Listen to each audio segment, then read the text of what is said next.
The Autism Research Institute relies on the generosity of donors like you to make this webcast possible. If you enjoy this presentation, please consider making a donation. Thank you.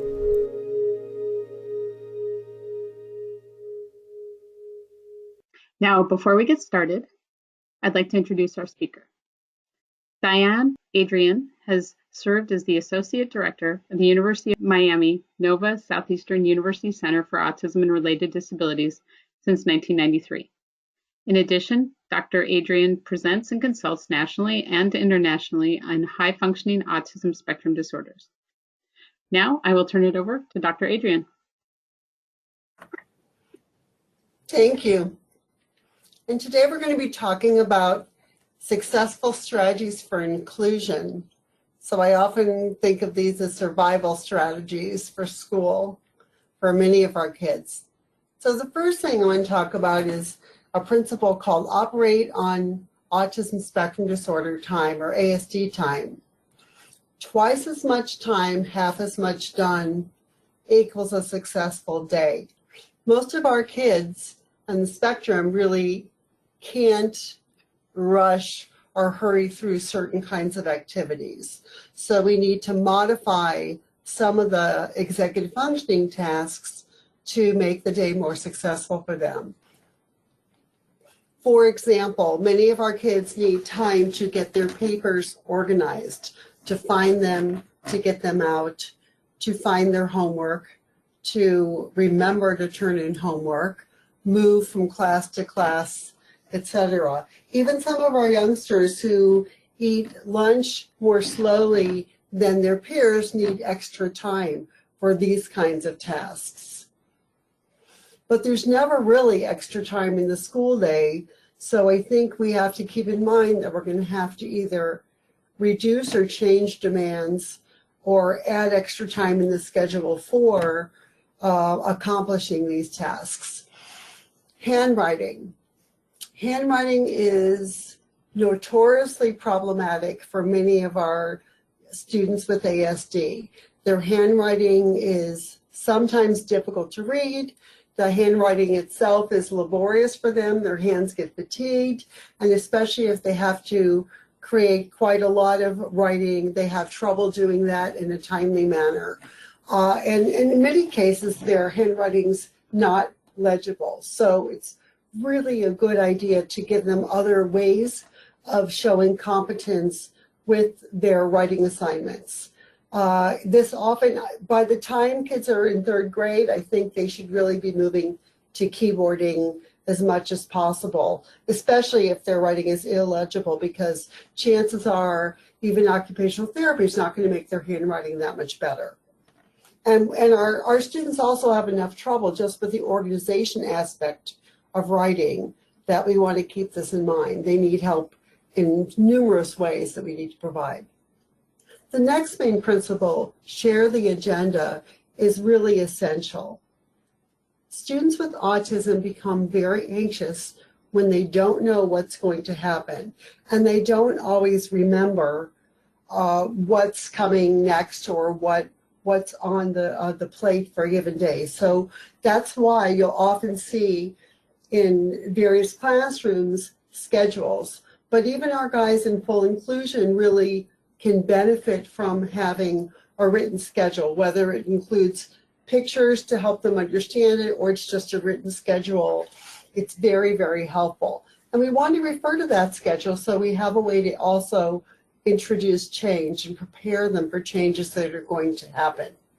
Otherwise, they'll operate off of a memorized schedule, and then it's hard to introduce that change.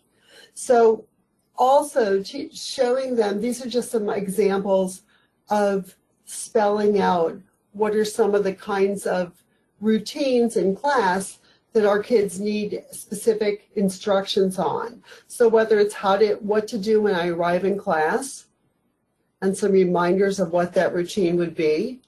Again, this could be shown this could be in their notebook for science class, for example, or it could contain many more pictures for those kids who need reminders. But they're still going to need time to get those belongings ready. Okay, so there's lots of ways most of you are familiar with probably some of the ways we use visuals, so I'm going to go through these relatively quickly. Visual supports for things like class routines, how to get around in the school, what they need to bring home for homework that night, etc., is all helpful for some of the challenges that our kids have in school. This is just visuals, again, of what to be doing for a science class, for example. Visuals of what to do, what to pack up to get ready to go home. Okay. Manage the environment. That's another major principle. We're going to talk a little bit about preparing for change, building in relaxation choices, and support from adults in the community. Okay. Our kids often need to be explicitly taught different routines. They don't necessarily know that routine unless we provide them with direct instruction, which is one of the reasons that I feel like teams, teaching staff need to get input before the student walks in the first day of class, so that they know that our students can't wait for their special instruction a month after, but rather when the school year's new, they need to be learning these things from the get-go to help reduce their anxiety and make them more successful. So we need to have supports available to help teach them, maybe pair them with a peer buddy or have an inclusion support person who goes through some of these things and explicitly teaches them how to go through the lunch line, where do you get to drinks, what are they allowed to do when they're finished eating, how do they get ready for PE, what kinds of things can they be doing. And it's very helpful to sometimes spell these out or even do a short video of what that includes. I'm sure as parents, many of you know, and teachers, that our kids don't do very well with change. So part of the reason to use schedules is so it gives a mechanism for preparing them for change. If you're using a visual schedule, consider going right back to the schedule and marking a change on it, okay? And, if you just found out that the occupational therapist is not going to pick them up from class today, let's cross it off in their schedule, as a change, and let them know what they're going to be doing. Also, some of the strategies like creating social narratives, social stories, can be helpful in preparing our kids for change or for novel experiences. Something that might be of particular interest if any of you have students who are going to be traveling is that we worked with the Miami International Airport to create extensive social narratives in English and Spanish. One is full-fledged, everything from checking in at the kiosk to finding the right gate and your seat on the plane, and other narratives are more abbreviated for individuals who might need a simpler narrative or for younger children. There's also tips for parents and information on how to get help going through security from TSA. So please check those out and share those materials with your friends. Keep in mind, for students with ASD, any change can increase their stress. And when their stress or anxiety goes up, we tend to see an increase in their rigidity or their inflexible behavior. So the things that might seem very minuscule to us often are upsetting and throw our kids off. So that can mean where your furniture is located, seating changes, a time change in terms of when things are going to happen, somebody being absent, somebody looking forward to something, or cancellation of an event. Even looking forward to something favorable can create some stress. So many of our kids need, again, some preparation. By the way, teachers, parents are a great source of information on how much notice is helpful or how much notice is maybe not helpful for certain kinds of activities. So really partner with your parents to figure some of those things out. So this is a slide from the book, This is Asperger Syndrome. I'm going to give you a moment just to look at it. It talks about substitute teachers. And I hate substitutes because they never know what to do. At 9 o'clock, she told us to get out our math books. Everyone knows at 9 o'clock it's spelling time, so I refused to get out my math book. Last night, Mom made meatloaf. I like meatloaf, but I refuse to eat because Monday is spaghetti night. This is Asperger Syndrome. Okay, so rigidity is a problem for our kids. Substitute teachers in school is often a problem. So it's often a good idea to have a backup plan when there's going to be a substitute teacher. That if your child's in a general ed setting and then resource, perhaps they can stay with the resource teacher. Or we had one student who was in a general ed class and gifted, and the way that we handle substitutes for his school is that when the regular ed teacher was out, he was the gifted teacher's assistant in another class for that day. And that because the gifted teacher also knew him really well. And it wasn't until high school that that particular student was able to handle the changes that invariably happen when you have a substitute teacher. So that's one of those kind of situations to look for a backup plan. Okay. We also need to work with our kids to help them learn some sort of relaxation. And we need to teach these when they're calm, not in the moment when they're upset. We need to teach those skills so that hopefully in the situation with prompting and reinforcement, they can put it into place. So Carrie Dunbar-Run wrote a nice book on When My Worries Get Too Big that talks a little bit about relaxation. She also has written a couple of really great tools based on her work on the incredible 5-point scale. She's written one for older teens and adults, as well as for children, and she has a poster and some other things to help work on things like emotional regulation. Sometimes in schools we're just kind of accommodating around, but these are tools that can be very helpful in the classroom, or say if the child's working with an outside therapist, using some of these strategies, it's great to have communication and pass on those strategies to help them generalize in school. Our kids also do well if we provide them with choices, but if it's a choice, make sure that either choice is acceptable. Okay, you've turned in your math homework or your math work. Do you want to read from your book or draw pictures in your journal? Make it a choice where either choice is equally acceptable. School's tough for our kids, so I think it's very, very important to look for ways to help the adults be a support for that student in school.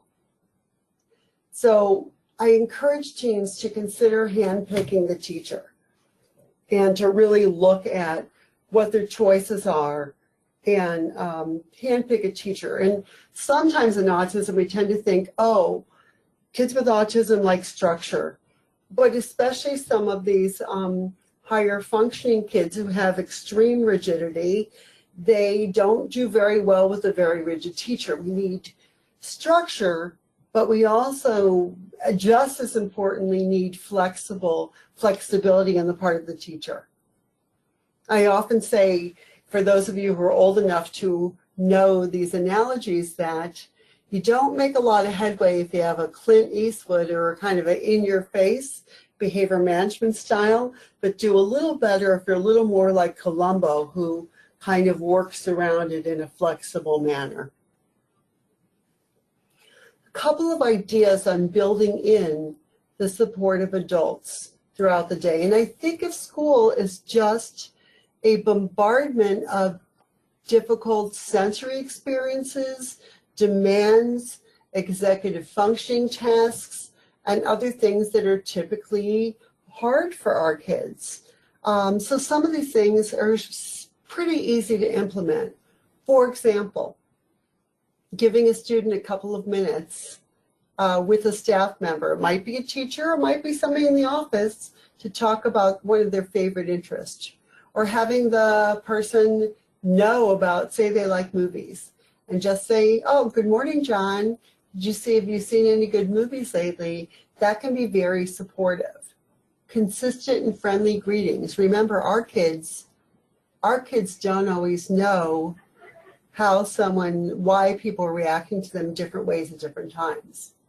That includes if they pass by the teacher and the teacher's talking to the principal and the teacher doesn't say hi to them.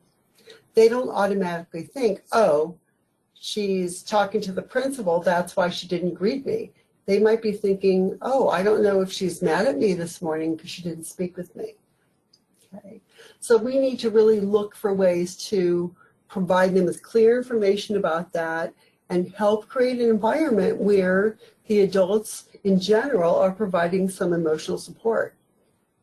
We also need to really make sure that we're managing and setting the tone in terms of how peers are reacting to them, and by not allowing peers to exclude them from groups or our kids to be picked last for a group in recess, and rather to make sure that we do some maneuvering of who they might work well with, and that we really set the tone for reinforcing kids who are being supportive of the student or even being tolerant of certain things with the student, and helping them be successful in the situation.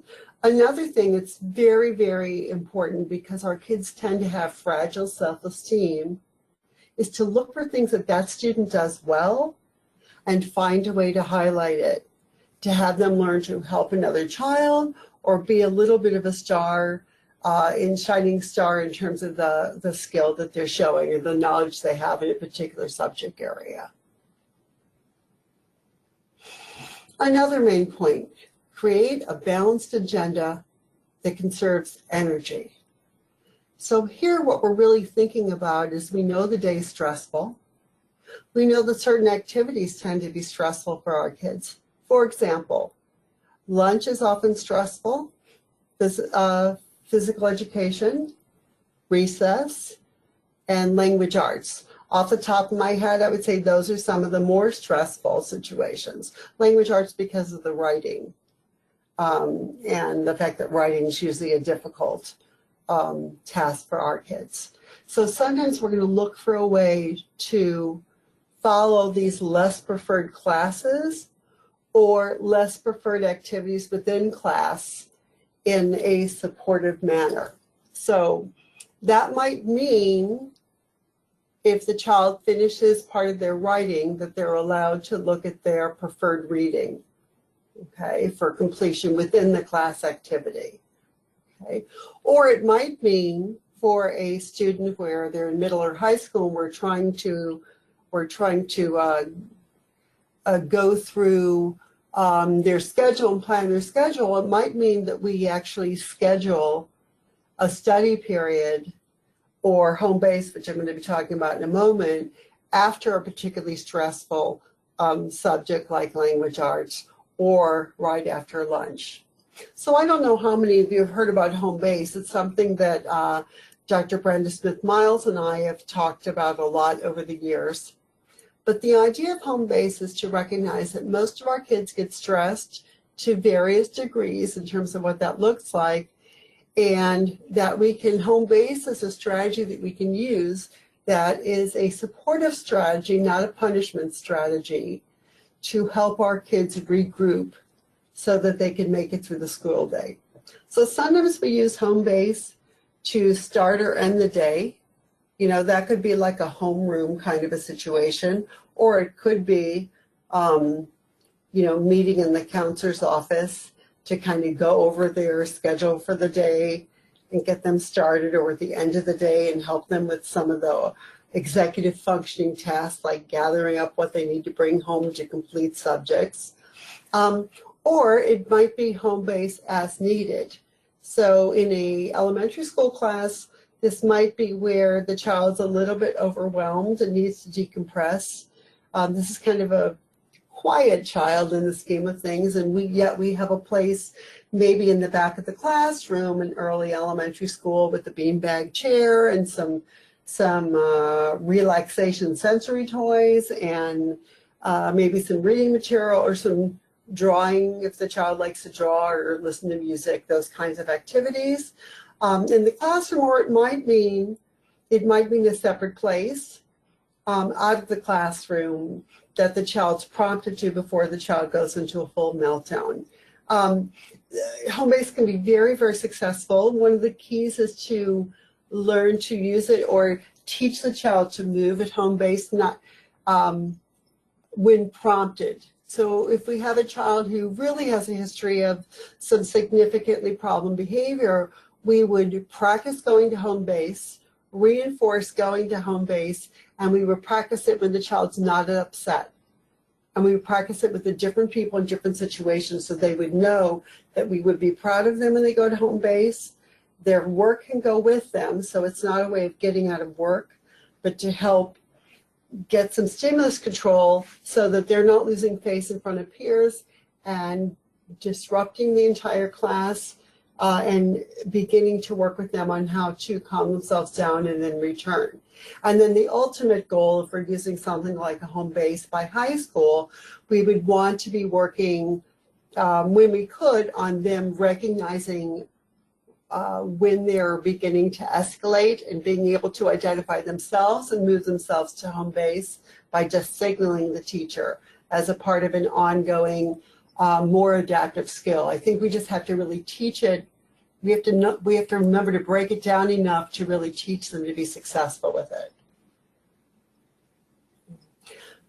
Preferred, following non-preferred activities by preferred activities, something like a first then card is very helpful. This can also be just incorporated on their desk for different kinds of tasks throughout the day. So you're letting them know what they're able to do when they finish one activity. What's the more preferred thing? That then where you're building in reinforcement right in the day. Okay.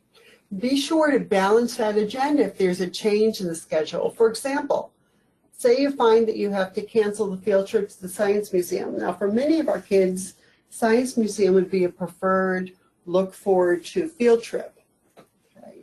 So if we're going to cancel it, we know they have trouble handling the change. We don't want to go back and do language arts essay.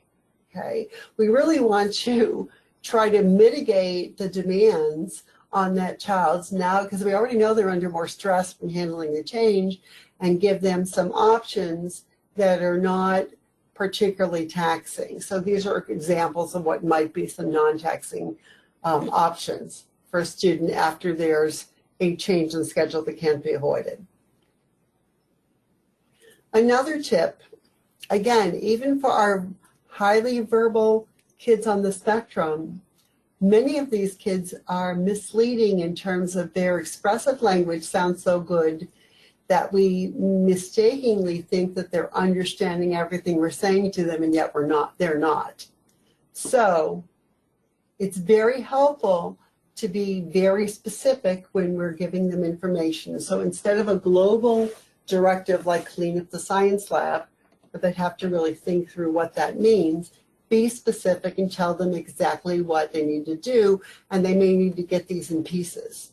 Put the Microsofts back, you might have to have them do that first, and then give them the next thing that they need to do. Okay, so keep that language fairly simple, or clarify if you need to. Don't assume that they should understand it. We have to play detective and figure out what pieces of information they're missing. Okay, say what you mean and mean what you say, because our kids are literal. They are literal, so we need to stick to our words so that they trust us.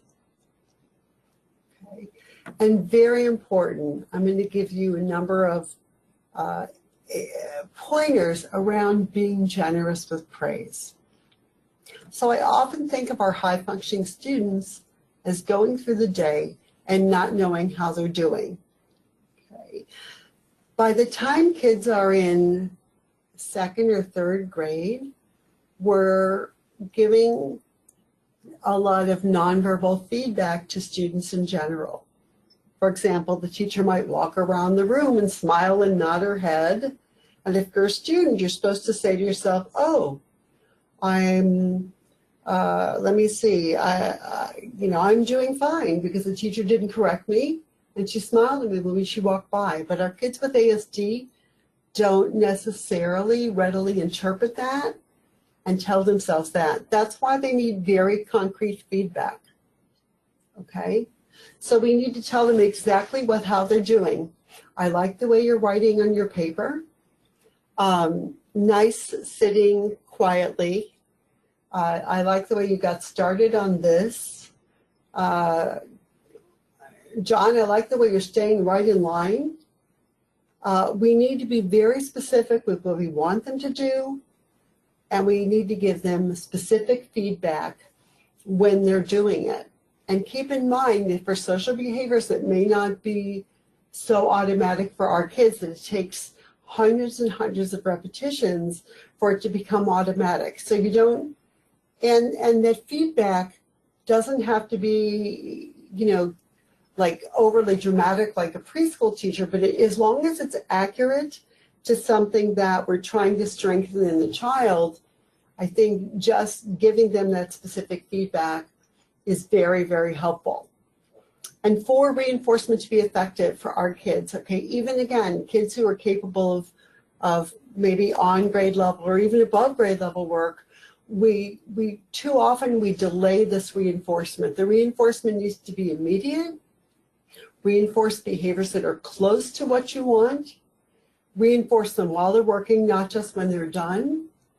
And often we need to pair that concrete reinforcer with praise and be very specific with our praise.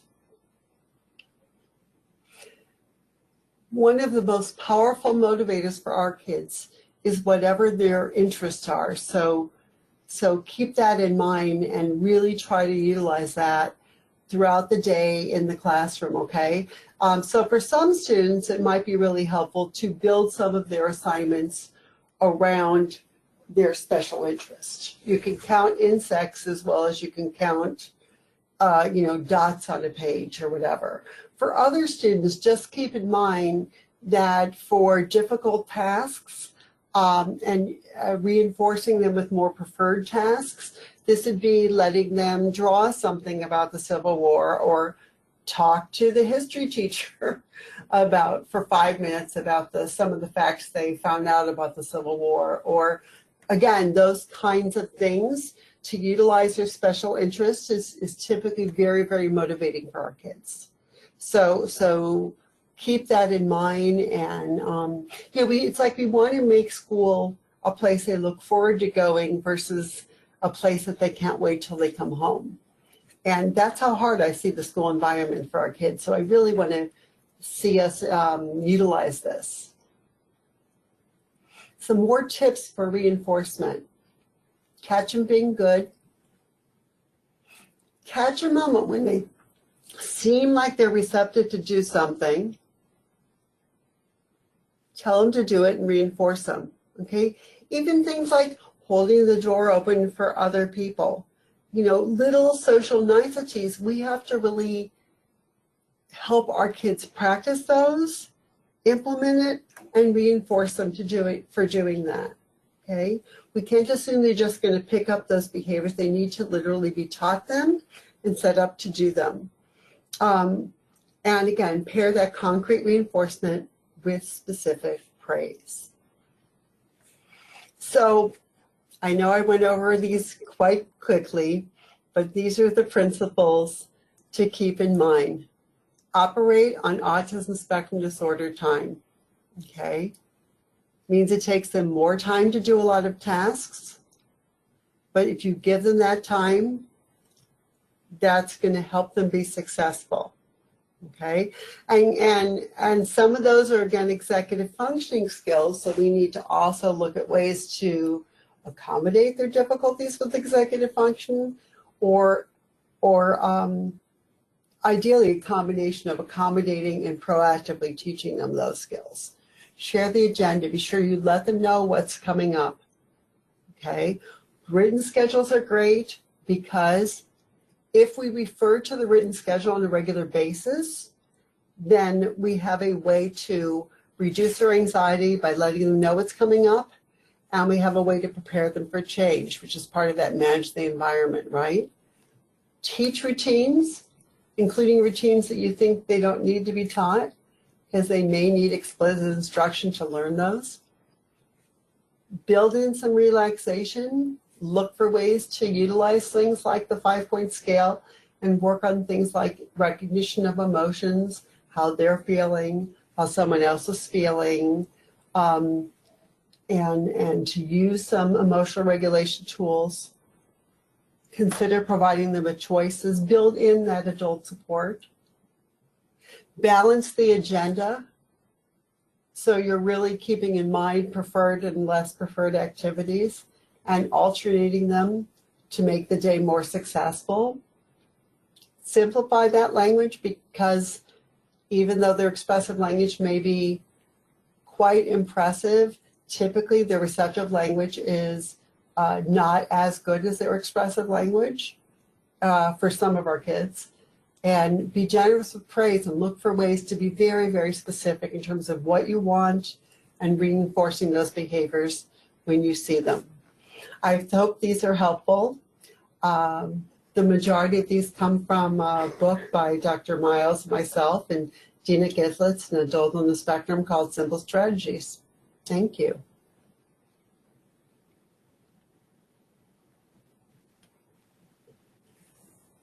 All right. Well, thanks so much for that presentation. So the first question that I have here, it's from a parent. I think their child must be in high school. She's saying that her son can't take notes in class fast enough. What accommodations might be available? Should he learn how to type? What are some things you've seen students using with that executive function task that can be really tricky? So I do think it's a good idea to learn to type, just because typing is really what we do in adulthood for the most part. But also I think I would really dialogue with the school about being able to get a copy of somebody else's notes. Getting a copy of, if the teacher uses PowerPoints or other kinds of things, to look at a way to have some additional things provided for him, or see if he can even tape record in class. I mean, these are things I think we have to start thinking in high school about what are the accommodations people are entitled to in college. For example, that would be some of the taping or copy of notes would be common accommodations in college. And I think that bringing that down to high school would be a logical way to go. Yes, and that's again, true. Yeah. Notes that we need to do that in a discreet manner. Yeah, when I was in college, just as a side note, I worked in financial aid, and one of the things that they did was they had us go out and take notes in classes, and then we would share them with students who needed accommodations. So this is definitely something that I think some schools are doing. Some high schools have started doing that, and I think it's a great idea to share that at that level as well as in college. So good suggestion. So another question that we got is about inclusion. So trying to determine whether or not your child is ready for inclusion. This parent's dealing with a situation where their child typically spends most of their day in a specialized classroom, and they're trying to include the child, but it's not going very well. And so can you talk a little bit about maybe functional behavioral analysis or different things you've seen people do to get through, sort of navigate that process with their kids? Okay, so in terms of knowing if they're ready for how to make that conclusion more successful. So one of the things I would look at is, when are they trying to include the child and what supports are available during that period of time? You know, some schools are still very kind of old school, where meaning, you know, I've been in the field for decades, and I still hear of special ed classes where they're included for specials and included for lunch or for PE, but those are not necessarily the best times to include, because those are unstructured times or have other challenges. While some of our kids would do better being included in a specific academic area, maybe science if they like hands-on, maybe reading if they're interested in reading, and looking at what kinds of supports are needed to help them be more successful during that time period. Obviously, when I go into classes and I'm looking at a child to be included, to tell you the truth, one of the first things I'm looking at is, one, are the activities at a level and this child's given a way to participate? Okay, especially, for example, for a child who may have less verbal skills. Is there a way for them non-verbally to participate, to respond to something? Are they differentiating instruction to include a way for that student to participate? But one of the most basic things I look for is, are kids getting positive reinforcement? Are the things the child's doing well being caught, and are they being told? Whether that means, I like the way you're looking at the board, or I like the way you're sitting quietly, or, I find that so often we're getting more corrective statements than supportive statements. And so I look for ways to set up more successful interactions in general. Okay, great. The next question, going on more with that inclusion question, is about the sort of this separation of students with autism from the classroom more and more into this continuum of care. Do you see that trend, and what do you think about that? What are your thoughts? More and more of a separation, is that what you're saying? Yeah, that's what this person must be observing in their district. Okay, so I know our districts, we have very large districts. Miami-Dade County is one school district. I'm in Miami, Florida. We're seeing more and more inclusion, I would say, although with such a large population, we still have a lot of self-contained classrooms as well to serve the range of students. We ideally, certainly from special ed law, students are entitled to be educated in the least restrictive environment. One of the challenges we have as educators is that means with supports.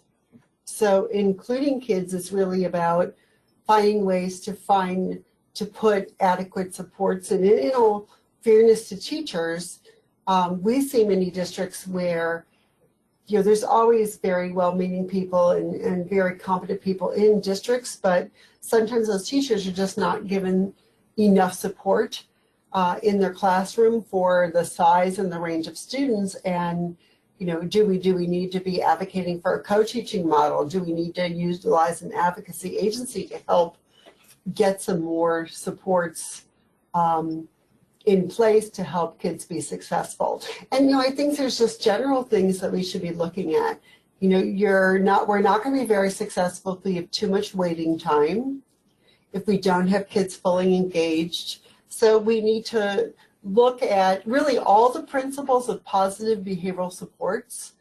If those schools that are really utilizing those kinds of strategies, evidence-based strategies, are going to have more successful inclusion. It's kind of like, how do we get that knowledge out there and get that support to make those things happen in our classrooms? Okay.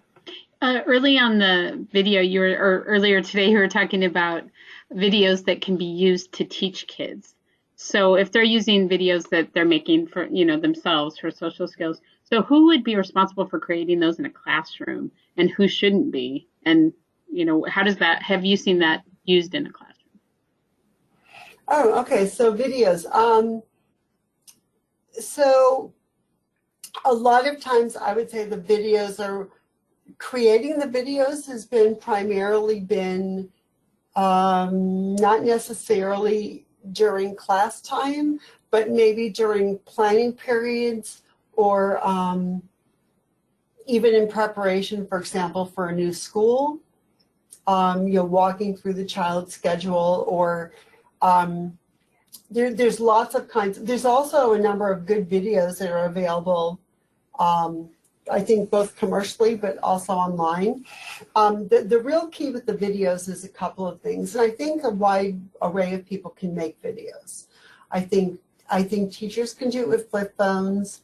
I think paraprofessionals can do it. Support personnel can do it. And I think, depending on what it is, sometimes parents can't always easily do it, like in the school setting. The main thing to teach the person in regards to the video is the video should be taken from the child's perspective, what the child would be seeing, and also that the video itself hones in on the things you want the child doing. So, if you're using a video to help the child, learn to walk off the bus and walk independently to class, so you have to make sure that camera's not at my height, but rather the child's height, and kind of highlight the landmarks they'd see along the way to know that they're making the way to the classroom.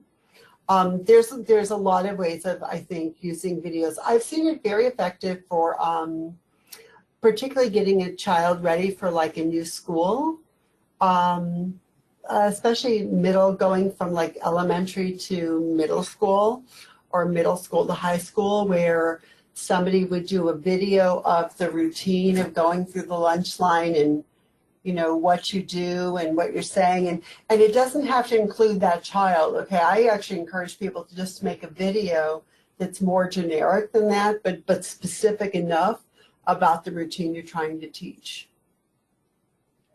Okay, so I've gotten a couple of questions. I actually got some emails ahead of time too about parents whose kids are very high functioning, and as their children have gotten older, or even just midway through elementary school, the school tries to switch them to a 504 and takes away their IEP. And so an individualized education plan can be really helpful for using a lot of the strategies you talked about. Have you seen examples of how a 504 plan could be used effectively in that way, or how parents might be able to describe how to keep that IEP or why they should? Okay, I haven't personally seen a switch from IEPs to 504 plans. I have had situations where the family's been encouraged to not continue an IEP, and I always would keep an IEP, even if I have one goal in it, because I want parents to have those legal rights under IDEA. So I would encourage them to keep the IEP. And, sometimes I think school personnel are telling parents what they've been taught, not necessarily what can be, which is why I'll often encourage parents to be in touch with whatever their parent advocacy group is in the community. There's always some funded parent support programs in every given state, and to have them check on what some of those things are. So the benefit, theoretically, both the IEP and the 504 accommodation plan are both legally binding. But if you need additional special services like specially created materials or like special instruction one-on-one with the counselor or things like that, that you're more likely to get that. Theoretically, you can get it with a 504 plan, but it's much more, you're more likely to get it probably with an IEP. And I would just keep this, I would advocate to keep it in. I've never advocated for an IEP to be dissolved, just changed as the child's needs might change. And by the way, when a child's transitioning from one environment like elementary to middle or middle to high, I always try to have that team increase the supports for the student in the new environment, because they have more things to learn and a lot of changes to cope with, and I want to increase those supports. Okay. So I'm a big advocate of keeping IEPs. I see no negative to keeping an IEP. Okay, great. Okay, I've got a question here. This person's asking about, okay, they have a child who has had some negative experiences at school with bullying.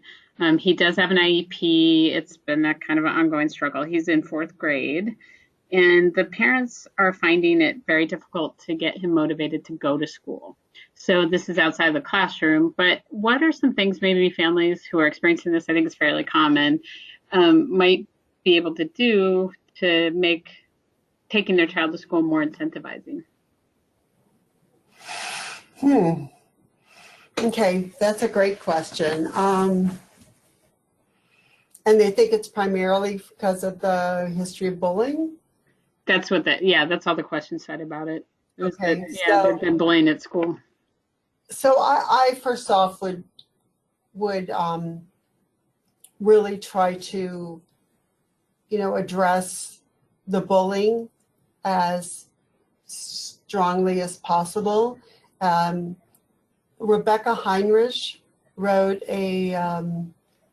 she wrote a book about bullying in child with Asperger Syndrome years ago. We actually reprinted she developed a bullying interview, a specific interview to help identify students, help interview a student with autism who might be being bullied but may not be able to report it very well. And Dr. Myles and I published a book called Administrator's Guide to High-Functioning Autism in School like 2 years ago, and we included her interview in that book, and we also included a section about bullying and some of the laws that are in place that if schools are notified about bullying, they really have to intervene about the bullying. When I interview kids with I've used the bullying interview as well as there's another kind of interview we developed called a student perspective analysis form. And when I've used those on specific cases, I've always told the student that, I'm not sure that I can change these things in school, but we're trying to understand some of the problems or some of the negative experience you've had in school to try to make school better. And I've interviewed them, by the way, in little bits and pieces because it's very, very overwhelming to talk about negative experiences for any length of time. So there's been reinforcement, and it's even for short periods of how long they can, tolerate the interview or need to continue it to get the information, and then really try to advocate for some of these positive changes in school. And that can mean a change from a teacher that's not a good fit for the student, and they might be a great fit for lots of students, but not this particular student. I've advocated for a change of schedule so that the student who's been bullied is not with certain students in the classroom. I've advocated for a great increase in positive, kind of maybe a positive home base for that student, or putting them in some more preferred subjects, or lightening their load in some way to make school more attractive, or looking for a way to build some curriculum more around their special interest to kind of change the tide of that. Those are I'm always looking for things like that to help make going to school more tolerable and more positive for the students. So hope that gives some ideas. Okay. So you talked a little bit about retaining IEPs, which can be a struggle if a school is having a budget crunch, of course. One parent's talking about sort of how confusing they are. So they'll get the copy of their kid's IEP and they're like, I don't know, did these goals sound right? Is this what we need? How are these measurable and meaningful? So do you have any resources you can name or strategies parents have used, or just ideas about how to make IEPs a little more clear for families so that they understand what they're doing? Okay, so I guess I would first of all look and see again in all states have some sort of parent support network. In our state, it's called Family Network on Disabilities. That's statewide, and to look and see, because I think there's some pretty good probably webinars on special ed law and creating a good IEP and some of those things really for my students with high functioning ASD, in all honesty, and we have very, very, Florida's not known for high funding in education. So we do have very, very taxed school systems. I worry most about putting in the accommodations like home base, like training that's needed to implement the IEP. I'm big on making sure that there's lots of, mind you, carefully thought of. I don't want to put in accommodations we don't need because we have to pick and choose our priorities, but I try to put in those kinds of things that are really necessary for the student to, have as successful a day and as reasonable kind of accommodations that they really need in their IEP. So that's really my focus. Denise, you probably know WRIGHT. Yeah, it's Wright's Law. Yeah, Wright's Law. Yep. So. Yeah, Wright's Law. I mean, I think that they talk about very specific IEP goals. And for example, all of our kids need them in social skills. They need them in communication, regardless of how good the school thinks they're communicating. There's always communication deficits that, like asking for help or asking for clarification, that our kids are not doing. Our kids need a lot of, ideally, a bunch of skill building and executive functioning. And I think Wright's Law would help you understand how to write those in a measurable way. So hopefully that's somewhat helpful. Okay, great. The next question is about social skills. It's interesting you just brought that up.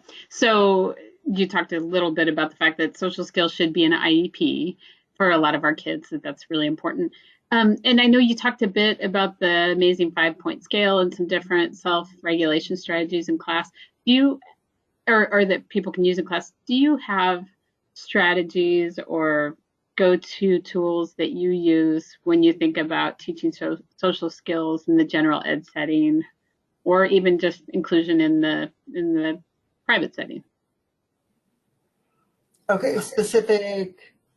So specific, yeah, specific tools or just strategies or observations you've got about how social skills work for our kids and how to teach them.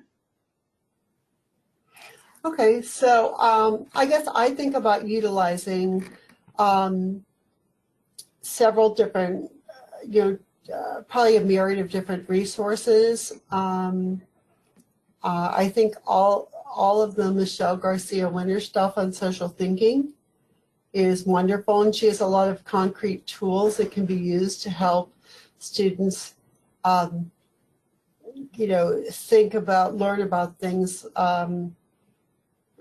Different aspects of social skills, because it's really not just about overt social skills, but helping kids learn to make decisions about why it's worth it to implement a certain skill as well as practice a skill.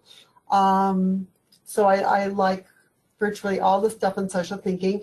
I think in general, using cartooning is very, very helpful for kids to teach about things like social filters. So even just, these are tools parents can use very easily as well, where you're drawing two little stick people and you're even talking, using that cartoon format of speaking bubbles and thought bubbles, the whole idea that you don't have to say everything you think. And even the other person, and thinking about how that other person might feel if they hear something. Those are the kinds of tools that I primarily look for. I also really like Scott Bellini's work on building social relationships, because he really makes it very, very clear the difference between knowing what to say and being able to perform the skill in the actual environment. And I think too often we get stuck on that he knows what to do, but he doesn't do it. Well, because doing it is a totally different skill than being able to recite what you're supposed to do. So thanks to everybody for being here. Be sure to check out our upcoming talks at autism.org. Thanks so much.